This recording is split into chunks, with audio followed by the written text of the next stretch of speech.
안녕하세요. 제 이름은 박정숙이고 올해 68살입니다. 작년 이맘때만 해도 저는 그저 평범한 할머니였어요. 아들 둘, 딸 하나 키우느라 평생을 살았고 매일 아침 7시에 일어나 아침밥 차리고 남편 도시락 싸보내고 집안일 하다가 저녁 또 차리고 그렇게 하루가 가는 정말 평범한 아줌마였죠. 그런데 작년 4월 건강검진을 받고 나서 모든 게 달라졌습니다.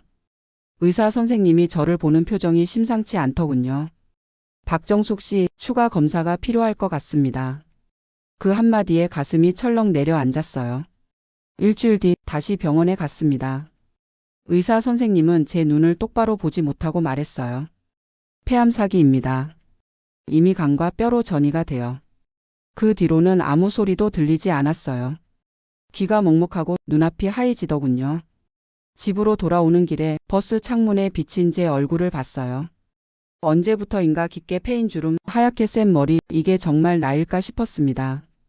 68년을 살았지만 제 삶에는 뭐가 남았을까요?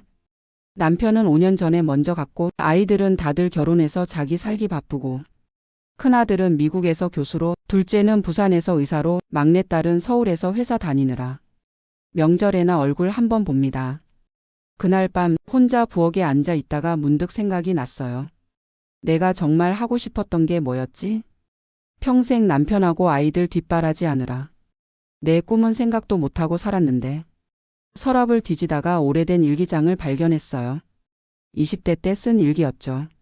언젠가는 세계 일주를 하고 싶다. 파리의 에펠탑도 보고 이탈리아에서 진짜 피자도 먹어보고. 그때는 꿈이 참 많았네요. 그런데 결혼하고 아이 낳고 시부모 모시고 살다 보니 그런 꿈들은 다 잊어버렸어요. 여행은커녕 동네 찜질방 가는 것도 눈치 보여서 못 갔으니까요. 의사 선생님은 항암 치료를 권했지만 저는 거절했어요. 항암 치료 받으면서 병원 침대에 누워 있다가 가는 것보다 남은 시간 동안 제가 하고 싶은 걸 하고 싶었거든요. 그래서 그날 밤 버킷리스트를 만들었습니다. 세계 일주하기, 번지점프하기, 문신하기, 머리 염색하기 빨간색으로, 나만의 카페 차리기, 책 쓰기, 영화 엑스트라 출연하기, 록 콘서트 가기, 혼자 캠핑하기, 손주들과 놀이공원 가기. 리스트를 쓰면서도 웃음이 나왔어요. 68살 할머니가 이런 걸 한다고? 하지만 이제 와서 뭘 못하겠어요. 남은 시간이 얼마나 되든 이제는 저를 위해 살기로 했습니다. 다음 날부터 준비를 시작했어요. 먼저 은행에 가서 적금을 해지했습니다. 평생 모은 돈이 3억 정도 되더군요. 아이들 결혼시킬 때 다 써버리고 그래도 조금씩 모은 돈이었어요. 여권부터 만들었습니다. 68년 살면서 여권은 처음 만들어 봤어요. 사진 찍을 때 사진사가 어디 가시려고요? 하고 묻길래 세계 일주요. 하고 대답했더니 깜짝 놀라더군요. 첫 번째 목적지는 파리였습니다. 비행기표 끊고 호텔 예약하고 혼자 하는 게 처음이라 어려웠지만 인터넷 검색하면서 하나씩 배웠어요. 출발하는 날 큰아들한테 전화가 왔어요. 엄마, 요즘 어떻게 지내세요? 다음 달에 한국 가려고 하는데. 아니야, 바쁘면 오지 마. 엄마는 잘 지내. 사실은 그때 공항으로 가는 길이었어요. 파리에 도착했을 때 정말 꿈만 같았습니다. 공항에서 시내로 가는 기차를 타고 창밖을 보는데 눈물이 났어요. 내가 정말 파리에 왔구나. 68살에 처음으로. 에펠탑을 봤을 때의 감동은 말로 표현할 수가 없었어요. 사진으로만 보던 그 탑이 제 눈앞에 우뚝 서 있었으니까요. 탑 꼭대기까지 엘리베이터를 타고 올라가서 파리 시내를 내려다봤습니다. 여보, 나 드디어 왔어. 당신이 살아 있었으면 같이 왔을 텐데. 혼자 중얼거렸습니다. 옆에 있던 젊은 커플이 제가 혼자인 걸 보고 사진을 찍어주겠다고 했어요. 혼자 오셨어요? 한국 사람이었습니다. 네, 버킷리스트 이루러 왔어요. 와, 정말 멋지세요. 그 말에 기분이 좋아졌어요. 멋지다는 말 얼마 만에 들어보는지. 루브르 박물관에서 모나리자도 보고 세느강에서 유람선도 탔어요. 프랑스 빵집에서 크루아상도 사 먹고 노천 카페에서 커피도 마셨죠. 20대 때 꿈꿨던 그 모든 걸 하나씩 해나갔습니다. 이탈리아로 넘어가서는 베네치아와 로마를 다녀왔어요. 콜로세움을 보면서 역사책에서만 보던 곳에 제가 서 있다는 게 신기했습니다.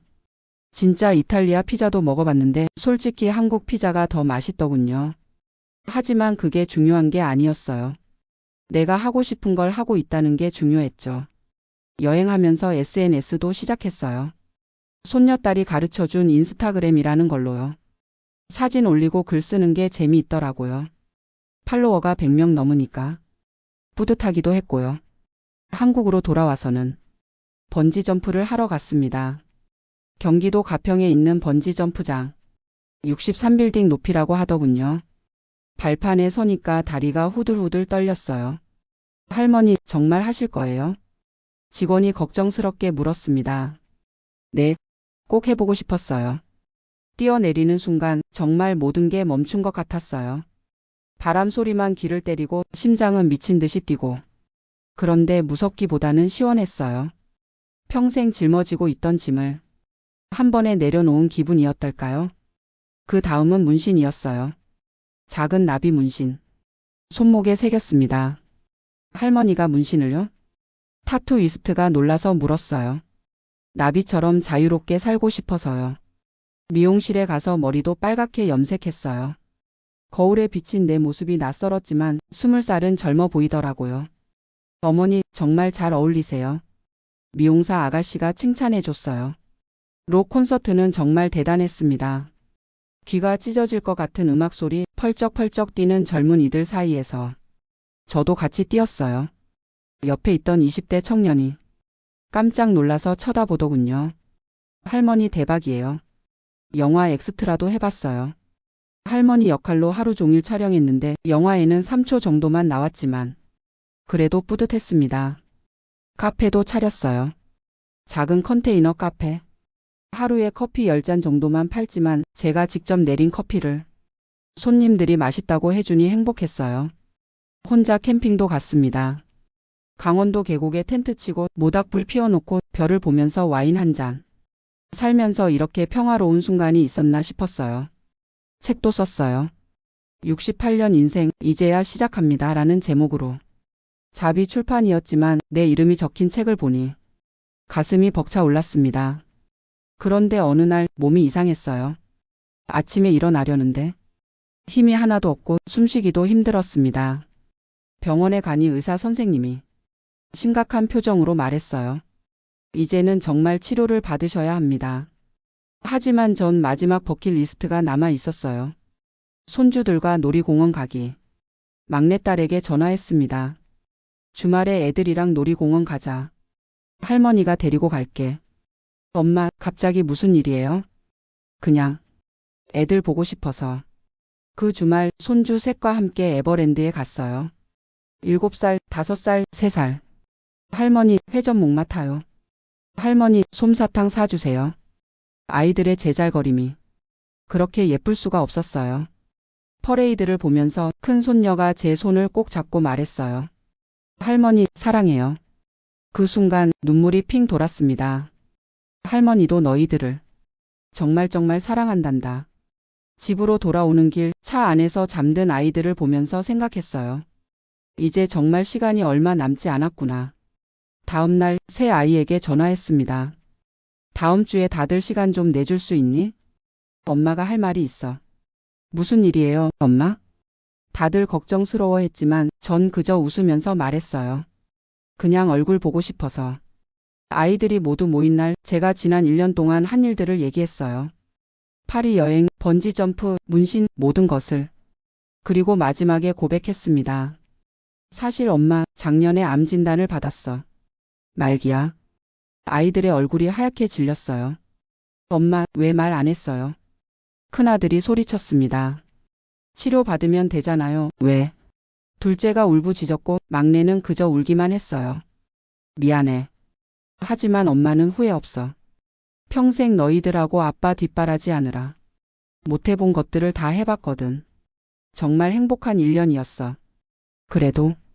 그래도 치료를 받았어야죠.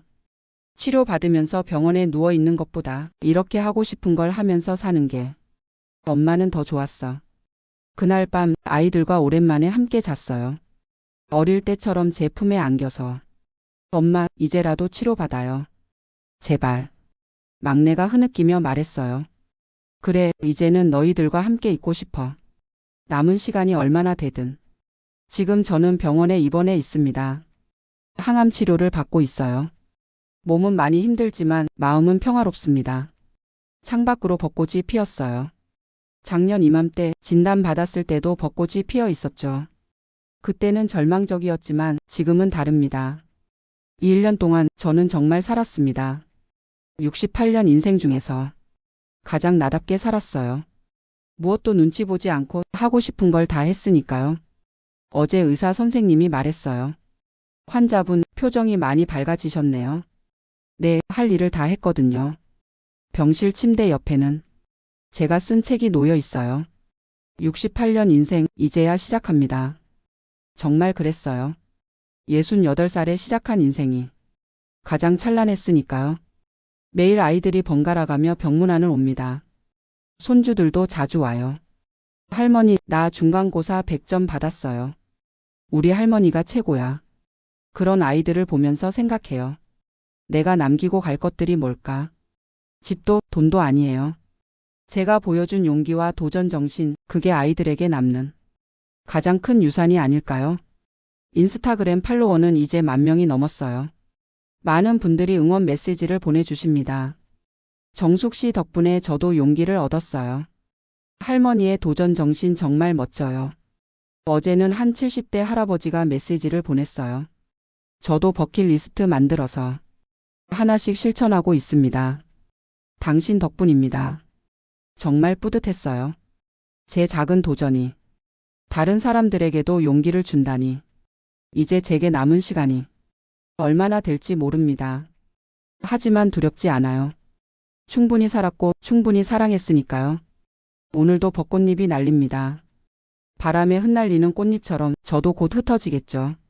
하지만 제가 남긴 이야기는 오래오래 남을 거예요.